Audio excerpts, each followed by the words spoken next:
in collaborazione con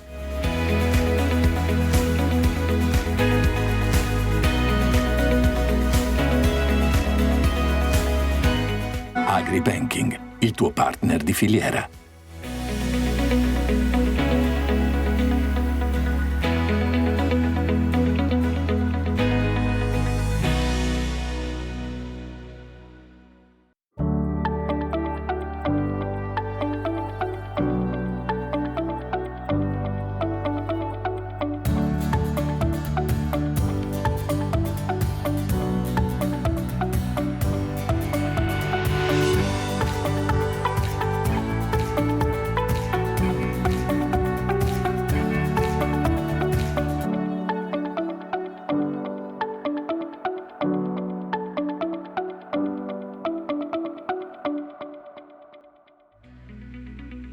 Nella puntata di questa settimana, l'ultima tappa sulle tracce della filiera del latte biologico, filiera Gran Latte e Granarolo.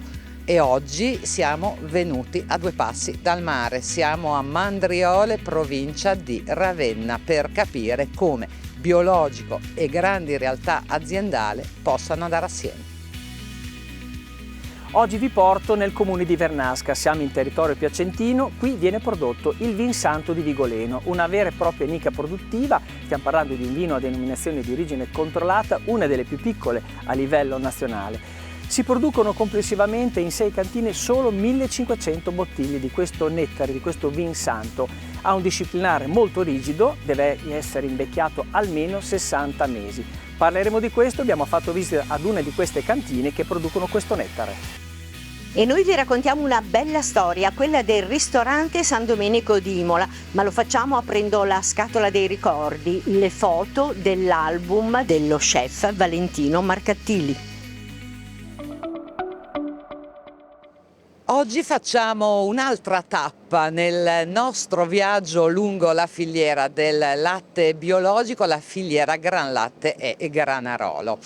È la terza tappa del nostro viaggio perché Gran Latte e Granarolo, per quanto riguarda il latte biologico, è un operatore di punta nel panorama nazionale, una filiera tutta italiana. Ogni anno vengono prodotti 300.000 ettolitri di latte bio in 21 stalle che sono in parte in Lombardia e in parte in Emilia-Romagna. Per essere precisi, gli ultimi dati aggiornati sono 6 in Lombardia, 15 in Emilia-Romagna. Di queste 15, 10 in montagna, 5 in pianura. E noi infatti nelle passate puntate siamo stati in Lombardia, nella pianura cremonese, siamo stati sull'Appennino bolognese, oggi siamo nella pianura ravennate, a due passi dal mare, pochissimi chilometri, e siamo qui ospiti della cooperativa Agrisfera, una grande realtà che ha oltre un secolo di storia, una grande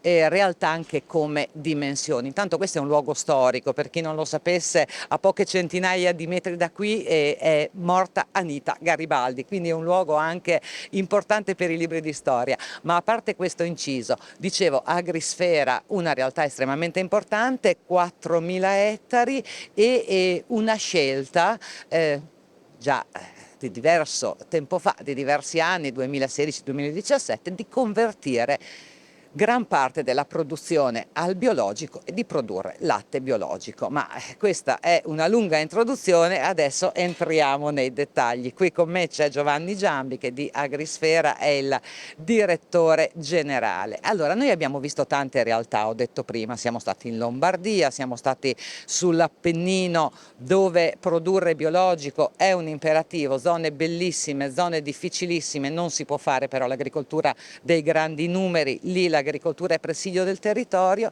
Oggi siamo qui invece dove attorno l'agricoltura spinge, è un'agricoltura intensiva. Voi avete tantissimi ettari a disposizione e avete fatto questa scelta. Quando l'avete fatta? Perché? E oggi, non so, magari la rifareste, non la rifareste, la fareste in un altro modo? Sì, buongiorno a tutti. Sì, la scelta è stata fatta nel 2015, quindi in Consiglio di amministrazione abbiamo deciso di partire con la conversione sia dell'allevamento bovino da latte e sia anche dei primi 600 ettari di terreno, dei quali chiaramente la maggior parte, circa 500, destinate alle produzioni di materie prime in futuro per la stalla. È stata una scelta molto importante.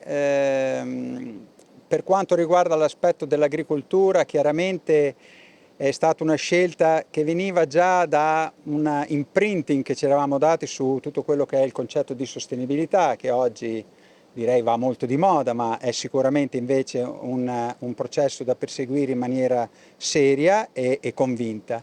Quindi noi eravamo già partiti ad esempio con l'agricoltura di precisione, e questo per una produzione di materie prime biologiche, avere già un'esperienza importante, perché siamo partiti con l'agricoltura di precisione nel 2009, quindi diciamo già affinata a questo punto, e questo ci ha molto favorito, perché oggi l'abbinamento innovazione nel settore agricolo e biologico è, direi, l'abbinamento vincente.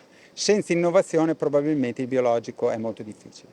Quindi noi ci abbiamo creduto, siamo partiti con molta convinzione, anche per quanto riguarda la stalla, perché per noi poi non cambiava molto, perché prima producevamo latte convenzionale, ma le materie prime che utilizziamo tutt'oggi per l'alimentazione dei nostri bovini corrispondono viaggiano da un 79 a un 82% di tutto quello che ingerisce la vacca. Stessa cosa succedeva anche nel convenzionale, quindi abbiamo dovuto però specializzarci nelle culture come soprattutto mais, girasole, soia e erba medica, con la destinazione appunto per l'allevamento dei bovini. Oggi lo rifaremmo?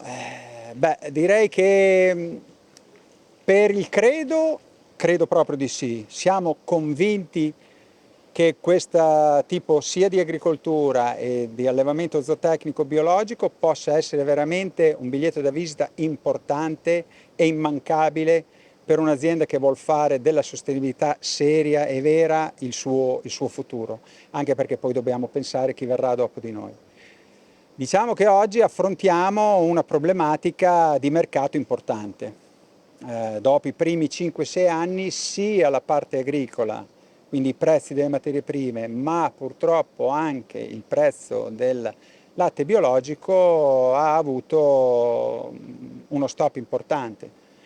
Adesso do dei numeri. Per quanto riguarda l'agricoltura, i prezzi delle materie prime bio, il differenziale che c'era, lo dico sempre, in un ettaro condotto convenzionale rispetto a un ettaro condotto in biologico, l'ettaro biologico marginava di norma fino al 2018-2019 circa 510 euro in più all'ettaro per quanto riguarda il biologico. Oggi questa forchetta è diminuita e arriviamo a poco più di 340 euro. Per quanto riguarda il latte bio, il differenziale dal convenzionale nel 2015 erano 18 centesimi, oggi sono 10 centesimi. E direi che questo è un problema veramente serio per la sostenibilità economica delle stalle biologiche di oggi. Ecco, questo ovviamente per quanto riguarda l'aspetto economico, poi dopo invece c'è l'aspetto di scelta etica, che per voi quello della sostenibilità va al di là anche di quelli che sono i margini economici, pur di una grande impresa come la vostra. Sostenibilità che per voi si è declinata anche in tanti investimenti al di là della scelta del biologico. L'ultimo proprio è di queste settimane e guarda alla sostenibilità energetica. Nel 2010 siamo partiti con gli impianti anche di energie rinnovabili, quindi nel 2010 è partito il primo impianto di biogas da 1 megawatt, nel 2012 è partito il secondo impianto. Poi abbiamo investito sui tetti della stalla con i primi 200 kW di fotovoltaico. Oggi abbiamo terminato proprio la settimana scorsa l'installazione di altri 500 kW sempre di fotovoltaico sui tetti, e rende questo quasi autonoma, insomma, la produzione di energia per l'autoconsumo in stalla. E c'è un altro progetto fondamentale per questa azienda, per Agrisfera, per questa cooperativa, che è quella della trasformazione, quindi l'upgrading dell'impianto di biogas da 1 megawatt a un impianto di produzione di 400 kW di biometano. Sono azioni per noi importanti e fondamentali. Questo ci permetterà ancora di più rispetto ad oggi, ad esempio l'impianto di biometano, mentre oggi circa il 50-60% degli amendanti organici della stalla servono alla produzione di energia elettrica. Quando sarà in produzione l'impianto di biometano, il 100% della sostanza organica derivante dai liquami e dal letame prodotti dalla stalla sarà utilizzata per produrre biogas e quindi gas metano da immettere in rete. Quindi sono tutti progetti molto legati e molto importanti al concetto di sostenibilità, che direi per noi è diventato ormai un mantra. Insomma, quando siamo partiti col primo impianto di biogas abbiamo subito capito quanto era importante il riutilizzo anche dei sottoprodotti. E veniamo a loro, alle protagoniste che sono qua curiosissime, mangiano. Tra l'altro devo dire, allora siamo sia a 2 passi dal mare, ma in realtà siamo in una zona che non è proprio il clima, insomma l'afa qua si sente, il caldo si sente. In una situazione idilliaca, all'ombra ci sono i ventoloni, quindi mi verrebbe da dire io sto benissimo in questo momento, loro qui ci vivono sempre. Quindi biologico, benessere animale non è solamente uno slogan, è una realtà vera e propria. Intanto loro quante sono? Perché i numeri 4.000 ettari, ma anche gli animali sono tanti. Sì, le vacche totali della Mandria sono poco meno di 1200. Le vacche in lattazione siamo a circa 560 capi in questo momento.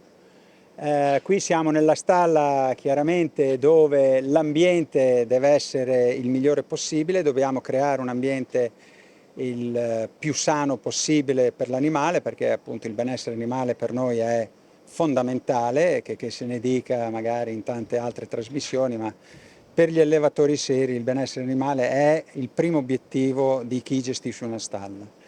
E quindi abbiamo cercato di creare un ambiente dove sia da un punto di vista di temperature, sia da un punto di vista di umidità, sia da un punto di vista di ventilazione e anche di un leggero benessere, no? Ormai le fatidiche e famosissime spazzole dove gli animali vanno ogni tanto a farsi grattare, cerchiamo di creare l'ambiente più idoneo a far sì che l'animale possa godere del massimo di tutto quello che è un benessere ambientale. Noi qui vicino, noi siamo circa 1 chilometro d'area dall'Adriatico, qui vicino, quindi neanche a 70 metri, abbiamo il nostro bosco che è adibito a pascolo per gli animali e come avete potuto vedere gli animali sono aperti, hanno i cancelli aperti, quindi l'animale decide in piena autonomia se andarsi a fare un bel giro nel bosco o rimanere in stalla e come voi avete potuto constatare gli animali oggi in questo momento qui fuori ci sono 36-37 gradi e l'animale preferisce stare in stalla. Sì, perché qua sicuramente 36-37 non ci sono, no, sì, è ventilato, mentre invece nel boschetto devo dire si boccheggia un po'. Quindi loro se ne vanno fuori stasera all'imbrunire, passano la notte nel boschetto e domattina all'alba tornano al fresco in stalla. Tornano al fresco in stalla, poi dopo è chiaro che questi sono animali che hanno il gran vantaggio di essere munti col sistema dei robot e quindi l'animale sceglie nel momento migliore che lui ritiene di andarsi a fare mungere, no? Quindi ha anche questa capacità qui, quindi lui è libero di scegliere cosa fare durante il giorno, quindi se vuole andare nel bosco va nel bosco, quando non vuole andare nel bosco e ha la necessità di farsi mungere va a farsi mungere, quindi diciamo è importante lasciare liberi questi animali perché loro così decidono come trascorrere la giornata. Bene, allora io ti ringrazio, ti auguro buon lavoro, adesso una breve pausa e poi dopo noi ci ritroviamo in finale di puntata.